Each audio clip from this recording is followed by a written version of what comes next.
Ya,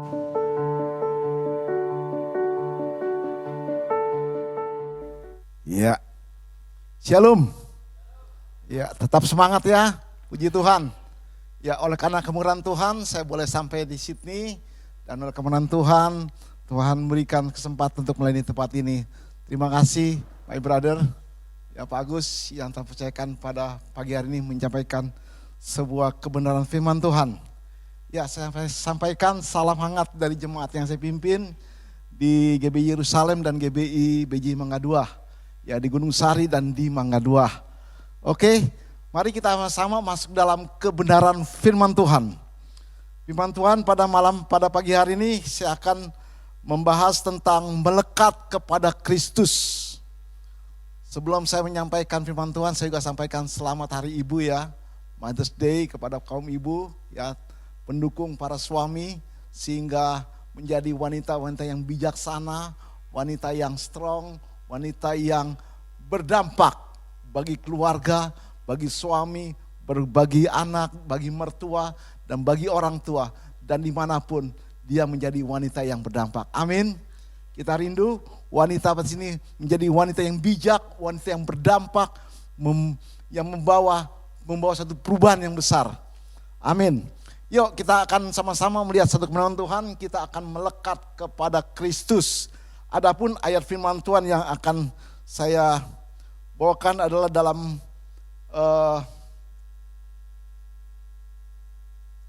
kita baca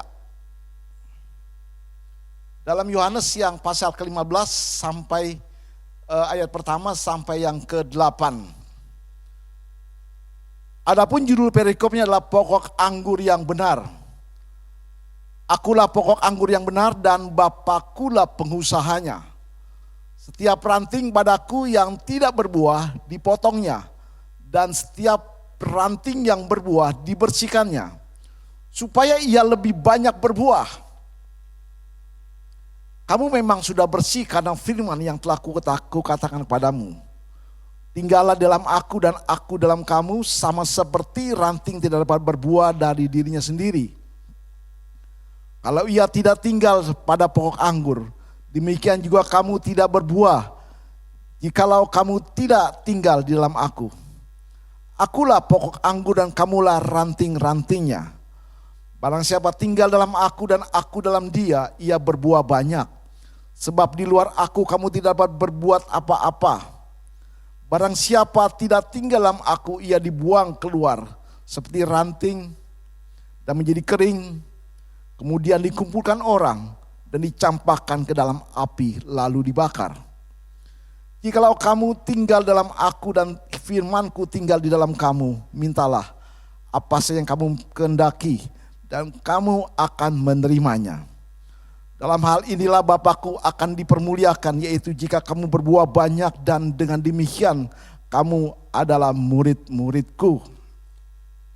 Pembacaan perikop ini Yesus menganalogkan tentang perjalanan keimanan kita. Dia analogkan seperti anggur, pokok anggur, dan kita adalah ranting-rantingnya. Kalau kita lihat dari perikop ini, ada kata-kata yang diulang-ulang beberapa kali dan cukup banyak kata yang diulang. Yaitu ada kata berbuah. Sesuatu kata-kata yang diulang-ulang, ditekankan, berarti itu penting. Dan itu menjadi satu sasaran, menjadi suatu target pencapaian yang Yesus menganalogkan kepada konteks ini, yaitu hidup berbuah. Setiap kita dalam kehidupan iman Kristen kita dituntut 3 buah yang harus dihasilkan. Buah pertobatan kita, buah keselamatan, dan buah roh yang harus kita hasilkan. Maka Yesus memberikan satu kiat, cara yang paling efektif dan dinamis, yaitu dengan kita melekat kepada Kristus sebagai pokok anggur. Kalau kita lihat konteks perikop ini mungkin kita sering kali baca. Ya, mulai dari sekolah minggu, remaja, pemuda, kita sudah sering kali, bahkan mungkin kita sudah hafal daripada perikop ini. Tapi pagi hari ini kita diingatkan kembali, supaya kita diingatkan kembali untuk hidup berbuah. Menghasilkan ada suatu hasil pencapaian secara rohani yang harus kita berikan dan dapat dinikmati oleh orang lain. Tidak hanya untuk diri kita sendiri, tapi untuk orang lain. Dan juga kita persembahkan untuk kemuliaan nama Tuhan. Dalam akhir perikop itu dikatakan, karena dengan itulah Bapakku dipermuliakan. Dari buah kehidupan kita akan mempermuliakan. Ketika kita tidak ada buah, tidak mempermuliakan. Dan ranting yang tidak berbuah akan dibuang, dicampakkan, dipotong, dibakar, dan dijadikan sampah. Tidak akan mempunyai nilai apa-apa di mata Bapa di surga. Maka itu kita harus berusaha. Ada satu usaha yang harus kita tekuni, harus kita kerjakan. Dalam kitab Yohanes kurang lebih ada 80 kata tinggal di dalam dia. Ini menjadi satu kiat yang penting sekali untuk kita mau tinggal di dalam dia. Dan dalam perikop ini ada beberapa kata kerja yang kita akan bahas bersama. Yaitu proses ranting selalu dibersihkan. Ada sesuatu yang dibersihkan dari ranting itu. Dalam ayat yang kedua dikatakan setiap ranting padaku yang tidak berbuah dipotong. Dan setiap ranting yang berbuah dibersihkan supaya apa? Lebih banyak lagi berbuah. Lebih banyak berbuah dalam kehidupan dia. Dan ciri khas orang yang berbuah, dia memiliki kapasitas hidup yang makin meningkat. Kesabarannya meningkat. Penguasaan diri meningkat. Karunia rohnya meningkat. Tidak stagnan pada satu level itu. Semua akan diperluas kapasitas hidup dia. Dia bisa lebih menangkap daripada kehendak Tuhan. Dia bisa menangkap apa yang menjadi rencana Tuhan dalam kehidupan dia. Dan bisa menerima apa adanya yang Tuhan berikan dalam kehidupan dia. Kapasitas hidupnya pasti meningkat. Ada level yang akan dinaikkan lagi oleh Tuhan dalam kehidupan kita. Itu ciri khas orang yang berbuah. Maka itu satu pelajaran yang penting, yaitu ranting selalu dibersihkan. Kalau kita bicara ranting, ada dua hal pasti kita ingat. Untuk kita membersihkan ranting, pertama gangguannya dari apa? Dari hama. Mungkin Bapak Ibu pernah nanam pohon, ya, pasti berupaya dari pohon itu untuk berbuah. Maka Yesus mengatakan bersihkan ranting. Pengertian bersihkan ranting ada dua hal yang saya ketahui. Pertama adalah hama. Hama itu cenderung apa? Merugikan.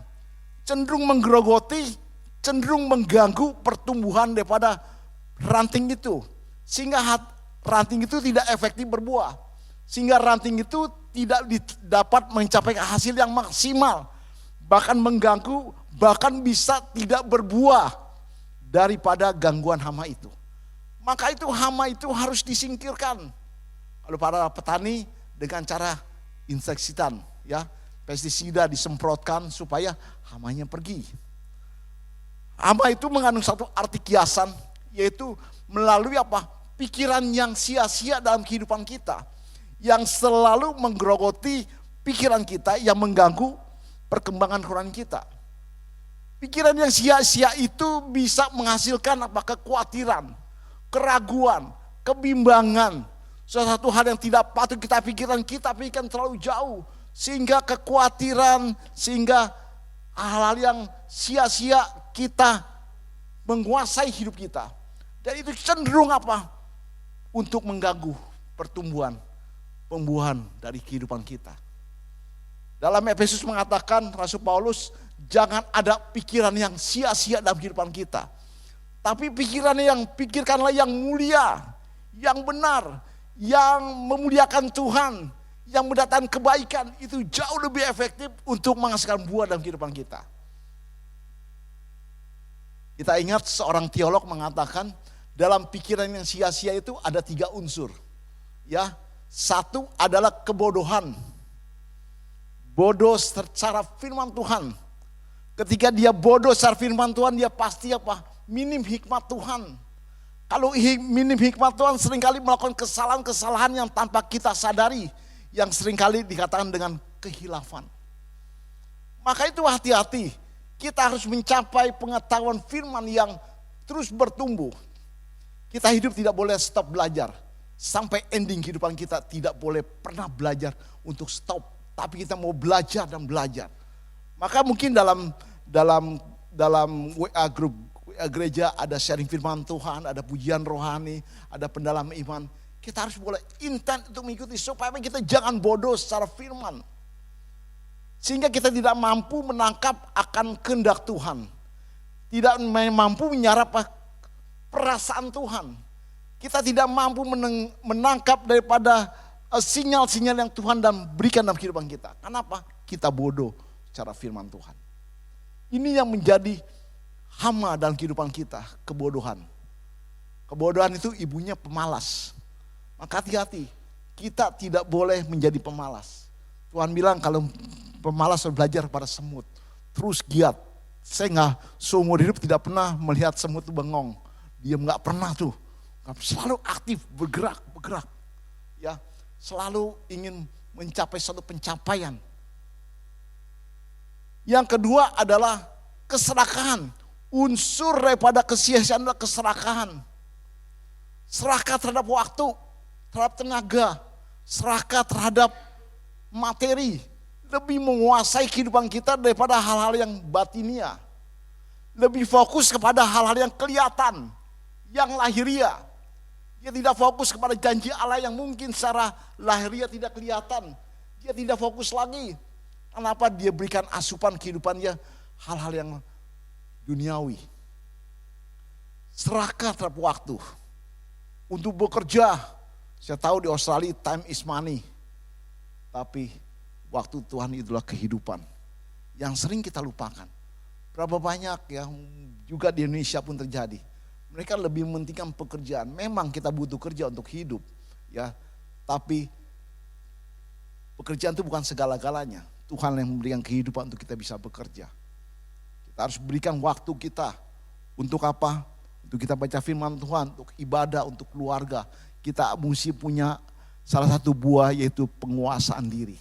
Kita tidak boleh serakah terhadap hidup kita. Menguasai. Ketika kita ada keserakahan dalam kehidupan kita, di situ ada kekacauan. Di mana kekacauan, di situ yang menjadi virus, hama dalam pertumbuhan Quran kita. Saya perhatikan dalam satu keluarga besar, ketika ada satu orang yang serakah, pasti timbul kekacauan. Pasti timbul perpecahan. Pasti timbul kesalahpahaman. Tapi kalau di mana satu keluarga besar, roh penguasaan diri lebih menguasai, bisa saling memahami, tidak ada kesalahan. Saya kebetulan keluarga besar, saya 7 bersaudara, ya. Jadi saya bersyukur 7 sudah mengenal Tuhan dan kita terus bertumbuh dalam pengenalan firman Tuhan. Bahkan ada dari 7, 3 lagi ambil S2 sekolah teologi ya. Saya sudah kelar, 2 lagi masih menempuh. Dan kita terus bertumbuh dalam apa? Dalam belajar firman Tuhan. Tidak boleh stop. Saya anak paling kecil. Ya, kakak saya umur 62, masih belajar S2. Mau belajar dan belajar. Dan di situ lihat, kita makin menyadari bahwa hidup itu sementara.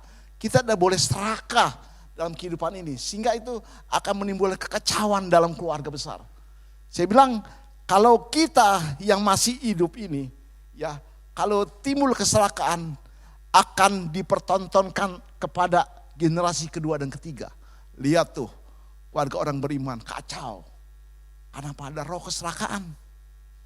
Dan itu tidak akan efektif membuat kita berbuah dalam kehidupan kita. Dan akan cenderung menjadi batu sandungan dalam kehidupan kita. Maka jauhilah pikiran yang sia-sia. Yang ketiga adalah kebodohan. Artinya yang pertama kebodohan, kedua keserakahan, yang ketiga adalah kesuraman. Takut menghadapi masa depan.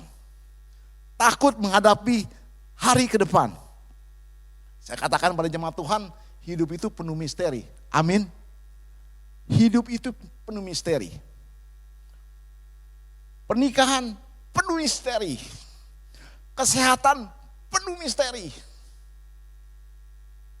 Istri saya punya paman, tiba-tiba di umur 67 divonis kanker pita suara, harus dibolongin. Sekarang kondisinya sudah payah, di tempat tidur saja.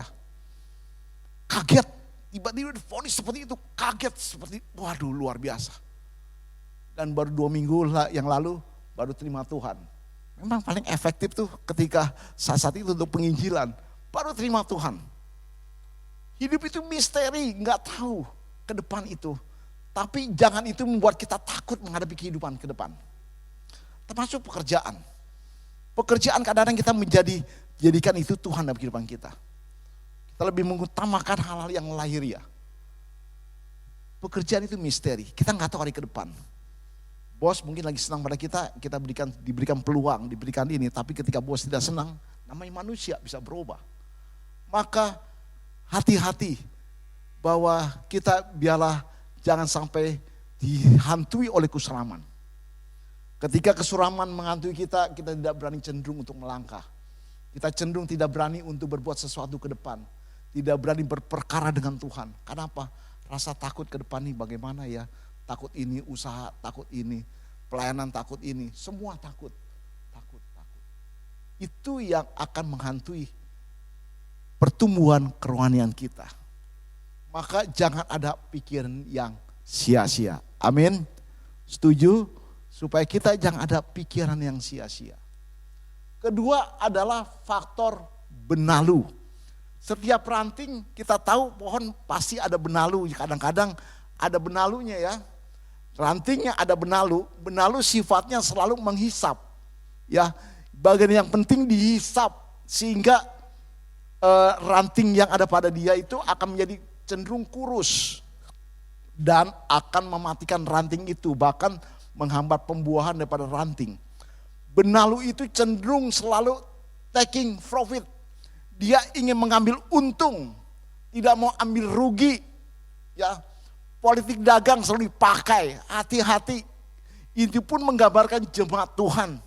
Selalu urusan sama Tuhan maunya yang untung. Ke gereja, kalau diberkati saya ke gereja, kalau nggak diberkati saya nggak mau ke gereja.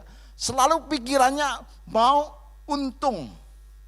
Kita lihat Sadrak dan Abednego ketika dia masuk dalam perapian, sekalipun Tuhan Allahku tidak menolong aku pun, aku tetap percaya kepada Dia. Sekalipun Tuhan Allahku membiarkan aku mati dalam kebinasaan, aku tidak akan menyembah patung daripada raja itu. Maka itu hati-hati, jangan sampai hal ini, benalu itu akan menguasai kehidupan kita. Saya sering katakan kepada jemaat Tuhan, biarlah kita mengiring Tuhan, jangan selalu pikir untung. Ya, selalu kalau ada untung, kalau diberkati, selalu orientasinya hal-hal yang duniawi. Selalu ingin cari untung. Pernah satu hari antar jemaat ngobrol di dalam telepon, dan dia bercerita kepada salah satu jemaat, bercerita kepada saya hasil pembicaraannya. Ya, jadi dibocorin ke saya, Pak Budi, itu ada satu jemaat komplain terhadap gereja. Kenapa fasilitas ini itu tidak diberikan lagi? Kok dulu diberikan sekarang enggak? Lalu jemaat ini yang sudah agak dewasa dia cerita. Itu pada masa pandemi. Ya karena pandemi ini kan situasi keuangan gereja pasti menurun.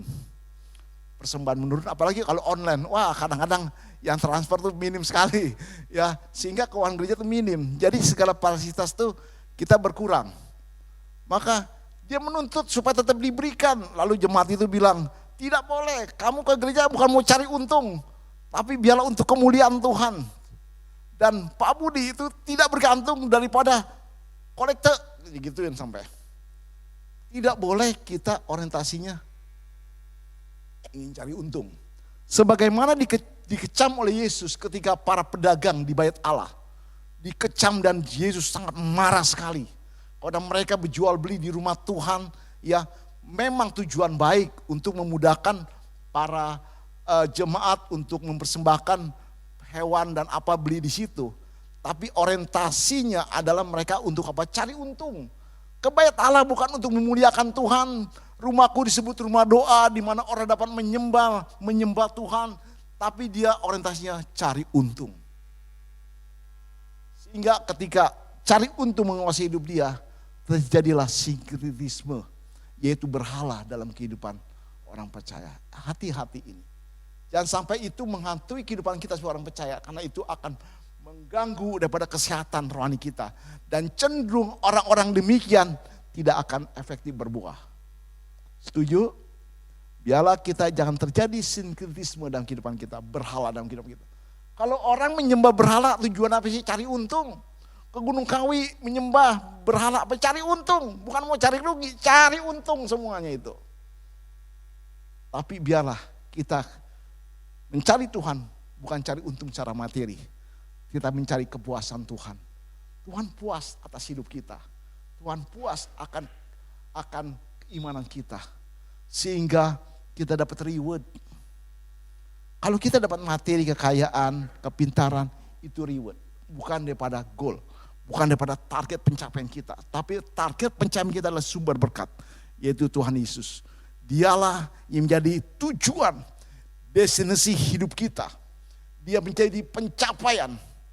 Maka saya tidak pernah takut dalam pelayanan. Ya, ditinggal jemaat, ditinggal pelayan Tuhan, saya akan pernah takut. Yang penting saya mau melekat dengan Tuhan. Maka selama masa pandemi kita tidak ada doa semalaman lagi. Stop. Gereja tutup pintu, tidak boleh kumpul-kumpul. Tapi setelah pandemi berakhir, saya langsung gerakan lagi, doa semalaman lagi. Biar kita melekat dan melekat. Karena dengan kita, saya yakin percaya, dengan kita menjadikan rumah Tuhan rumah doa, itu akan menjadi suatu aliran surga mengalir dalam baitnya. Maka saya selalu langsung berinisiatif. Tuhan ingatkan lagi untuk doa semalaman, doa lagi kita mau dengan semangat. 2,5 jam, naikin lagi 3 jam berdoa, berjam-jam berdoa. Karena apa? Ini menjadi sumber kekuatan kita semua. Ya, klik teks berikutnya. Hendrickson, seorang teolog, mengatakan bahwa pembersihan ranting juga menunjuk kepada justification atau pembenaran dan sanctification atau pengudusan. Jadi pembersihan ranting itu juga ada satu proses apa? Pembenaran. Mungkin masa lalu kita adalah masa lalu yang tidak baik. Ya, dan kita bertobat.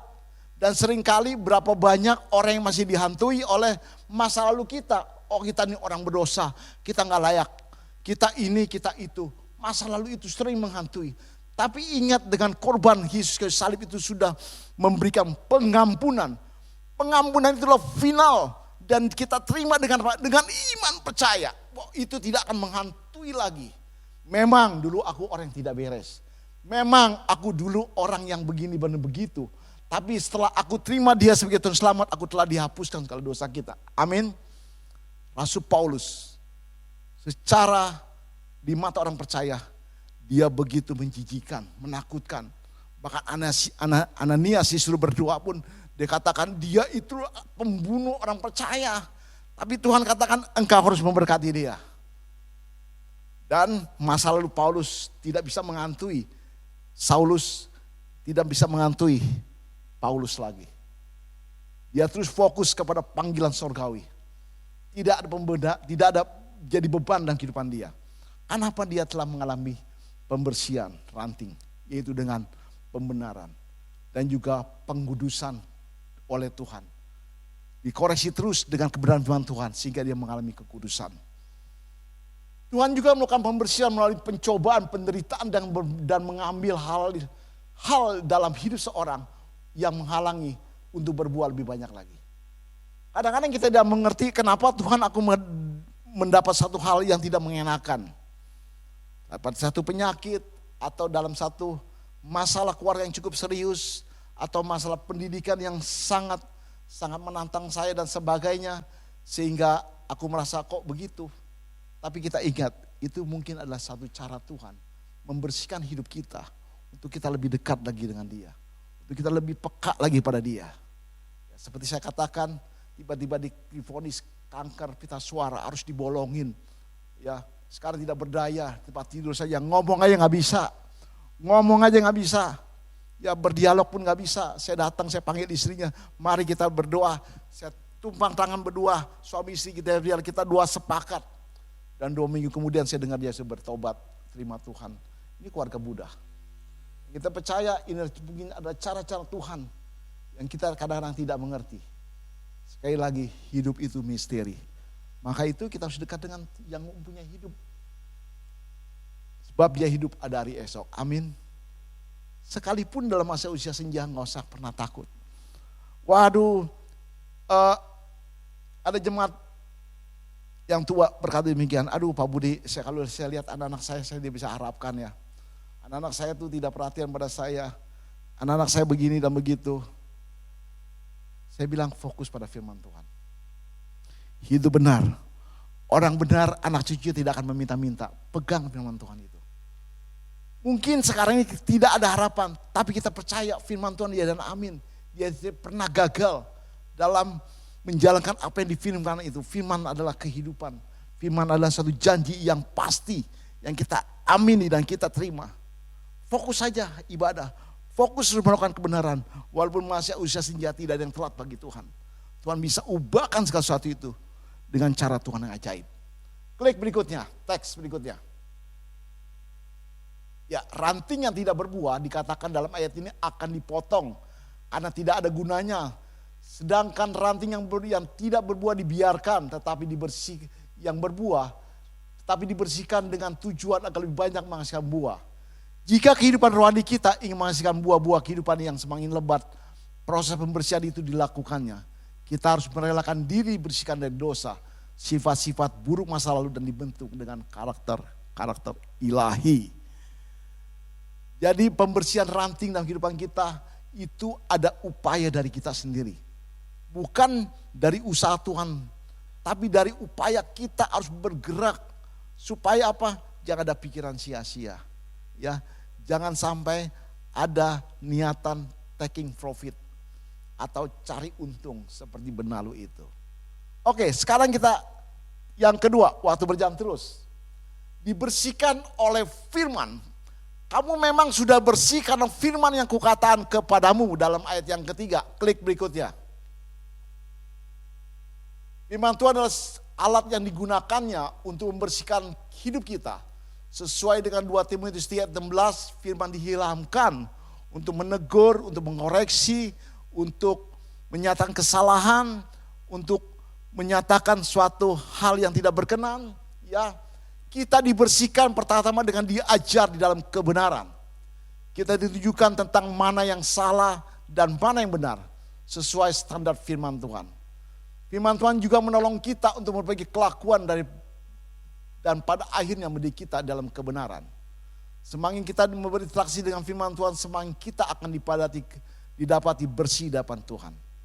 Firman Tuhan itu adalah seperti dia akan mengkoreksi kehidupan kita. Dia akan cenderung mengingatkan kesalahan kita. Maka kita tidak boleh lepas kehidupan kita dengan firman Tuhan. Bagaimana kita ingat firman Tuhan kalau kita tidak pernah membaca firman Tuhan? Ketika kita konflik dengan keluarga, berani memperkatakan, jangan beri kesempatan kepada iblis. Amin.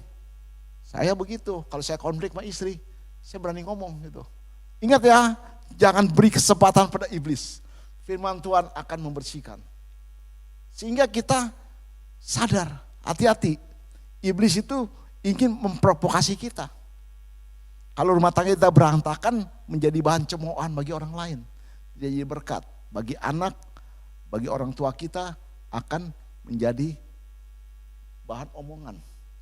Maka saya berani memperkatakan ketika konflik dengan anak, dengan konflik dengan istri, kita berani memperkatakan firman Tuhan.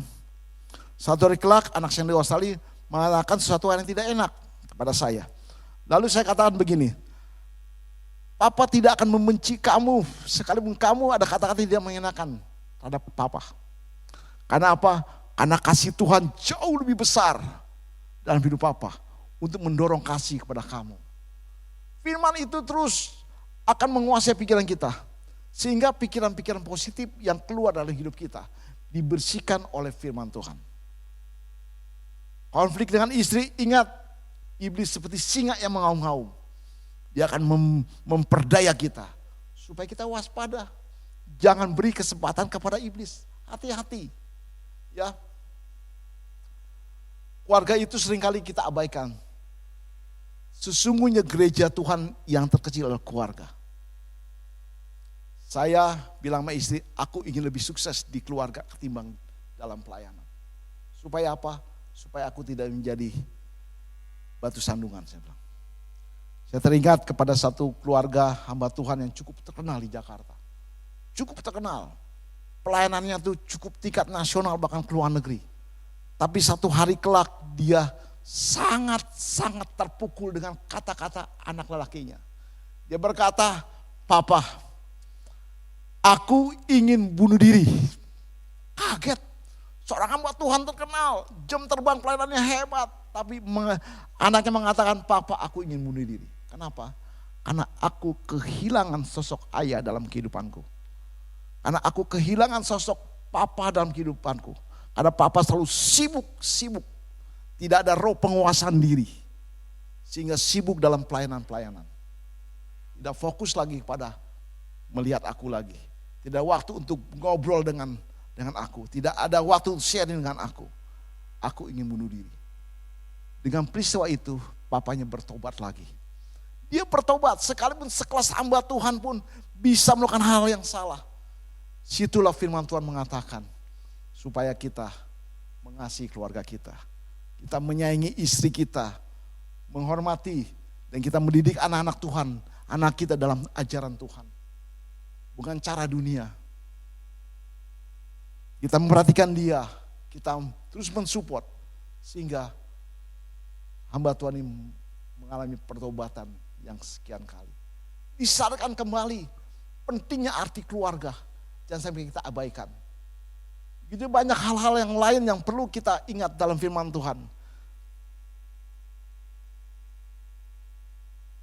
Dengan firman Tuhan juga kita diajar untuk berani melangkah, berani berperkara dengan Tuhan kita yang besar.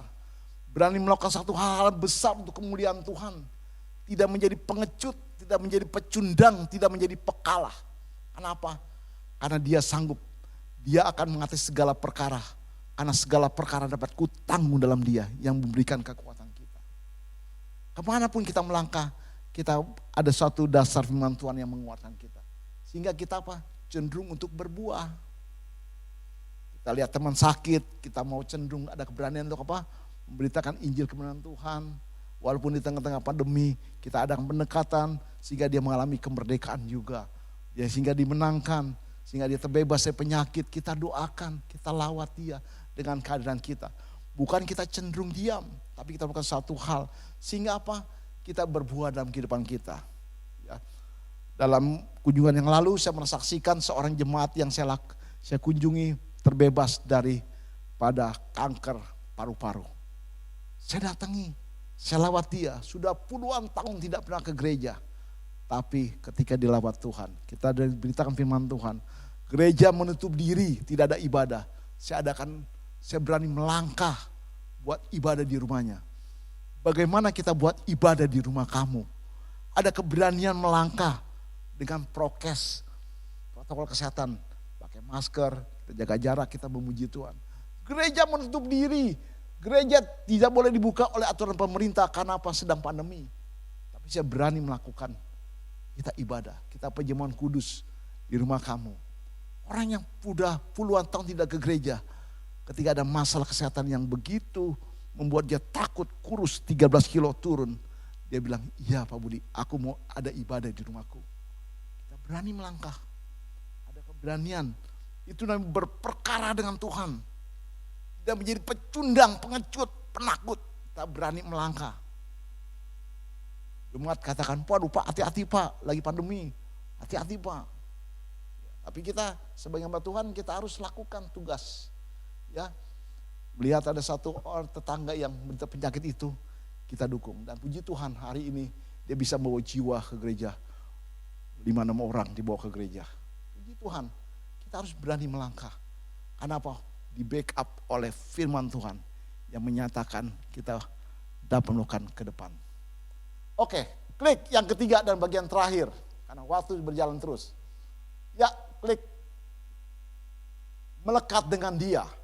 Akulah pokok anggur dan kamulah ranting-rantingnya. Barang siapa di dalam aku dan aku dalam dia, ia berbuah banyak. Sebab di luar aku, kamu tidak dapat berbuat apa-apa. Filosofi buah itu selalu dinikmati oleh orang lain. Amin.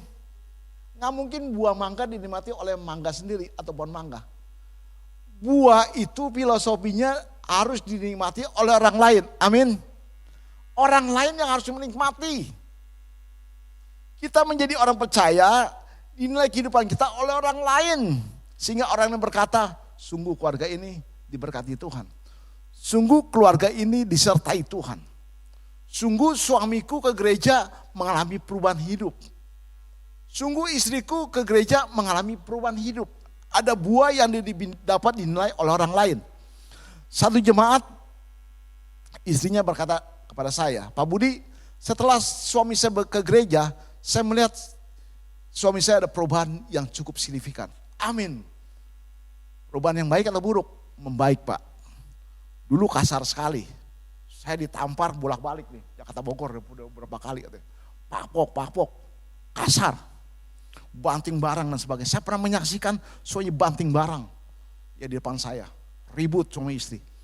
Tapi satu hari kelak istrinya berkata, Pak Budi, suami saya mengalami perubahan.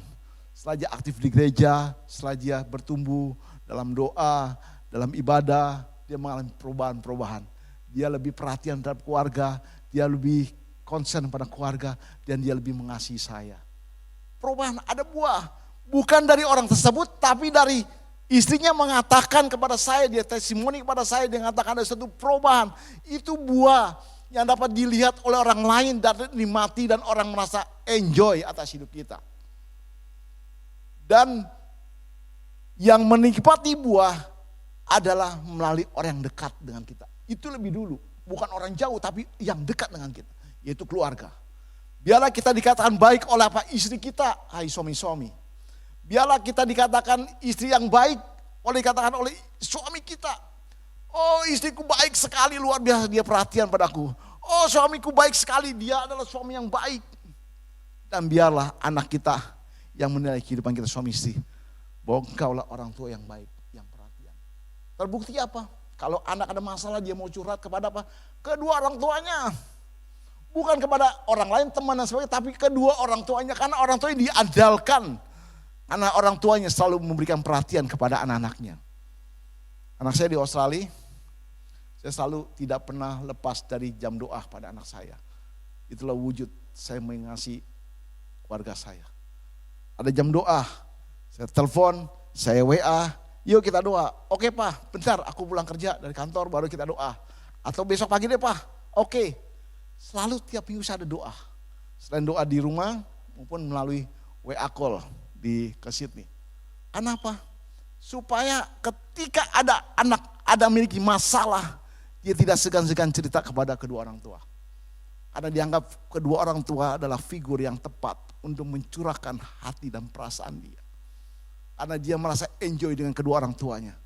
Ada buah yang dipersembahkan, yang dia dapat kedua anak saya dapat menikmati. Sehingga setiap ada masalah, dia akan menyampaikan kedua orang tua. Coba kalau buah kehidupan kita tidak pernah dinikmati oleh keluarga kita. Percuma saya cerita sama suami saya.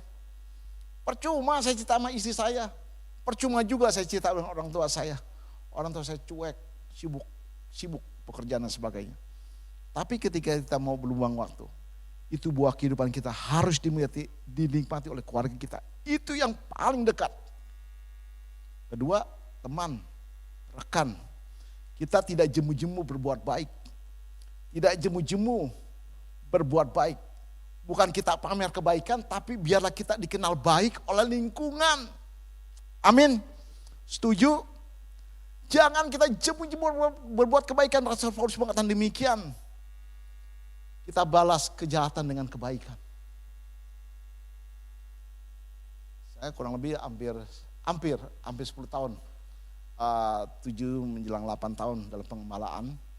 Ya, pengembalaan itu jemaat tuh gak cenderung semua memandang diri kita baik. Sekalipun kita tabur kebajikan, belum tentu feedbacknya itu baik, belum tentu. Dan saya alami. Tapi saya tidak fokus kepada pemikiran demikian. Tapi kita fokus terus kepada apa? Perbuatan baik. Kita tabur kebaikan.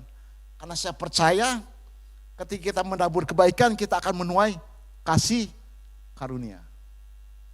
Itu yang memompa kita untuk terus setia dalam perbuatan baik. Biarlah kita rajin berbuat baik. Rasul Paulus mengatakan biarlah kebaikan kita diketahui semua orang itu bukan istilah kita pamer kebaikan, tapi biarlah kita dikenal, kita rajin setia berbuat baik. Amin. Sehingga kita tidak hidup menjadi batu sandungan, minimal dari orang dekat kita, lalu lingkungan kita.